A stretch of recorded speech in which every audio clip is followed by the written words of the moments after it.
Hello साथियों, आज हम राष्ट्रीय आंदोलन के कुछ प्रश्नों को हल करेंगे, अध्ययन करेंगे। तो हम देखेंगे पहला क्वेश्चन, महात्मा गांधी को राष्ट्रपिता किसने कहा? महात्मा गांधी को राष्ट्रपिता किसने कहा? तो ये सुभाष चंद्र बोस ने कहा। कहाँ से कहा, इसके पीछे कहानी थोड़ा जान लेंगे। सुभाष चंद्र बोस जब कांग्रेस का त्याग करके और ये जब बर्लिन चले जाते हैं, जर्मनी चले जाते हैं, तो जर्मनी में बर्लिन रेडियो से अनाउंस करते हैं, बोलते हैं कि हमें राष्ट्रपिता और भारत के 38 करोड़ जनता का आशीर्वाद चाहिए। यानी कि इन्होंने बर्लिन रेडियो से महात्मा गांधी को राष्ट्रपिता के नाम से संबोधित किया। अब समझ गए कि बर्लिन रेडियो से इन्होंने महात्मा गांधी को राष्ट्रपिता कहा था और राष्ट्रपिता की उपाधि राष्ट्रपिता जो है सुभाष चंद्र बोस के द्वारा कहा गया था। फिर आगे देखेंगे अंतरिम सरकार का अध्यक्ष कौन था? अंतरिम सरकार का अध्यक्ष लॉर्ड वेवेल और माउंटबेटन थे। तो जैसा कि हम सभी जानते हैं कि 2 सितंबर 1946 को अंतरिम सरकार का गठन हुआ, जिसके उपाध्यक्ष जवाहरलाल नेहरू थे। इसके उपाध्यक्ष जवाहरलाल नेहरू, जबकि अध्यक्ष देखा जाए तो लॉर्ड वेवेल थे और लॉर्ड वेवेल के रिटायर होने के बाद अंतरिम सरकार का अध्यक्ष माउंटबेटन बने। यानी कि अंतरिम सरकार का अध्यक्ष भारत का गवर्नर जनरल हुआ करता था। त्रिपुरी संकट कब हुआ? त्रिपुरी संकट 1939 ईस्वी में हुआ। हम जानते हैं कि 1939 में कांग्रेस का अधिवेशन त्रिपुरी में हुआ। त्रिपुरी जो है जबलपुर के निकट है, वहाँ पर हुआ और यहाँ पर कांग्रेस के अध्यक्ष पद के लिए 2 लोगों ने नामांकन किया, जिसमें एक थे सुभाष चंद्र बोस और दूसरा थे पट्टाभी सीतारमैया।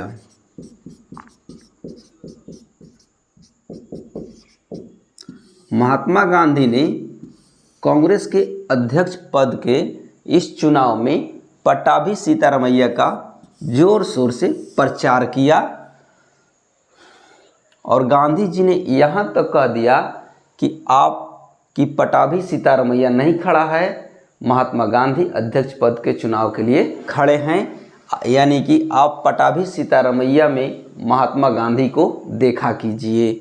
यानी कि पट्टाभी सीतारमैया का प्रचार प्रसार किए।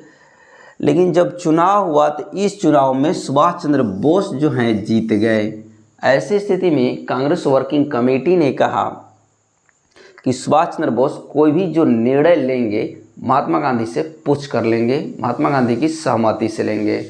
यही बातें सुभाष चंद्र बोस को खराब लगी, नागवार गुजरी और इन्होंने कांग्रेस के अध्यक्ष पद से इस्तीफा दे दिया। इसके बाद कांग्रेस का अध्यक्ष डॉक्टर राजेंद्र प्रसाद बने।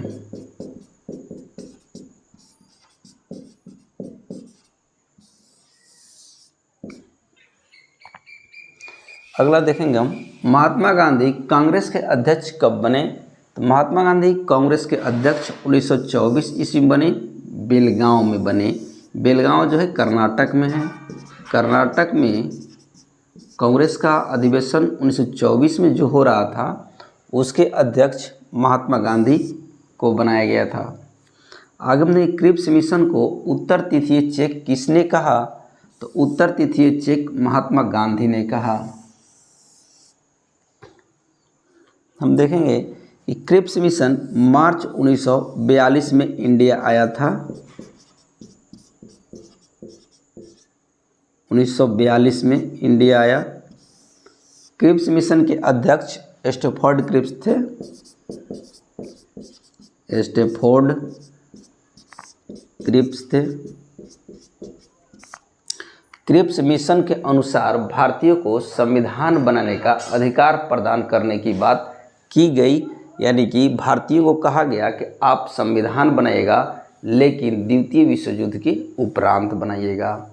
तो द्वितीय विश्व युद्ध के उपरांत वाली बात पर ही महात्मा गांधी ने क्रिप्स मिशन को उत्तर तिथिये चेक कहा, जिसमें जवाहरलाल नेहरू ने एक और शब्द जोड़ दिया, वह बैंक जो दिवालिया हो गया है। अगस्त ऑफर 1940 की मुख्य बातें क्या थी?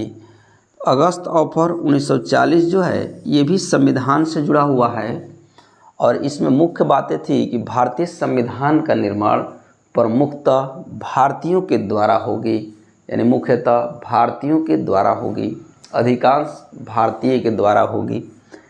तो इसमें भारतीयों ने आवाज़ उठाई कि मुख्यतः क्यों, यानी अधिकांशतः क्यों, पूर्णतः क्यों नहीं, यानी भारत का जो संविधान बनेगा उसमें अधिकतर भारतीय हों, यानी कि अंग्रेज़ों का कहना था कि अधिकतर भारतीय होंगे, यानी मान लिया जाए जैसे 100 संविधान सभा के मेंबर हैं तो इसमें से 90 मान लीजिए भारतीय होंगे, तो 10 तो अंग्रेज होंगे।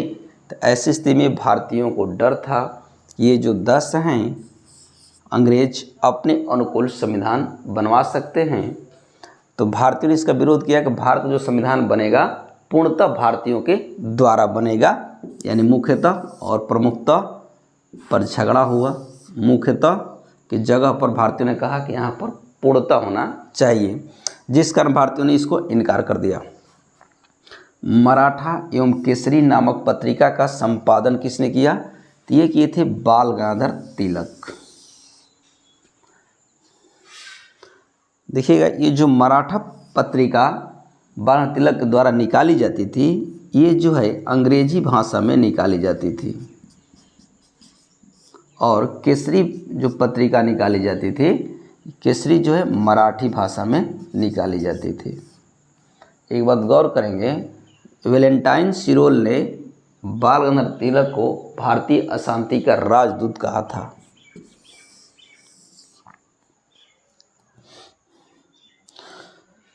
कांग्रेस पार्टी की स्थापना किसके शासनकाल में हुई? तो कांग्रेस पार्टी की स्थापना लॉर्ड डफरिन के शासनकाल में हुई।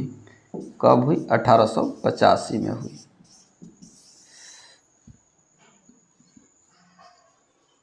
अगर आपको मेरा वीडियो अच्छा लगा हो तो इसे आप लाइक करें, शेयर करें, सब्सक्राइब करें और जो भी कमियां हों उसके लिए आप कमेंट करें। Thank you.